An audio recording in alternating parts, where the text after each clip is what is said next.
နေရောက်နေပုံစံနဲ့ကိုဆိုင်ကိုမြူဆွဲနေရတော့မကောင်းဘူးထင်တယ်နော်ရှင်ညီမရဲ့ကိုညီမရဲ့ဘာဖြစ်နေလဲမရဲ့အမထင်လို့လဲမဟုတ်နော်မဘာထင်တယ်လို့မဟုတ်တာလဲနေပဲချီလန်းလန်းနေလဲဆိုတာငါသိတယ်မဆက်နေညီမကိုမနိုင်ပါနဲ့အမညီမကအဲ့လိုစိတ်မရှိဘူးအေးနေသိအောင်ပြောထားမယ်ကိုဆိုင်ဆိုတာတစ်ချိန်ကြောင့်ငါနဲ့လက်ထပ်ရမယ်ဒီကွာနေခေါင်းထဲမှာမြင်းမြင်းမှတ်ထားဘာလဲမကြားတင်နိုင်ကြတော့အံ့ဩသွားတာလားနင်လိုမြင်းနဲ့ဇိုးပုံစံနင်လိုခန္ဓာကိုနင်လိုရည်ချင်းမျိုးကိုဆိုင်ကစိုက်ပါမလားအီမိုရဲ့နေရလေသမီးရဲ့နေရာကိုလန်းလန်းစင်တာကိုနေရာကိုတည်စမ်းမှာငါလိုမျိုးများလှနေလေဒီလိုဟာမျိုးကဘလောက်တောင်ဖြစ်နေလိုက်လဲသိဘူးချက်ဖို့ကလိုက်တာဟဲ့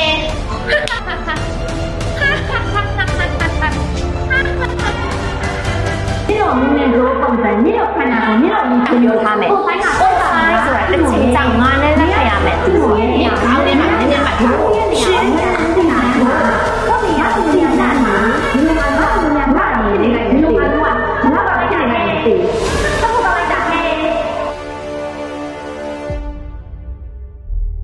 မနမရတော့စိုးတိအောင်ဖြစ်ပါတယ်နော်လိုအပ်တာရှင်လားအလုံးဝိုင်းပြောမှကူညီပေးကြပါအောင်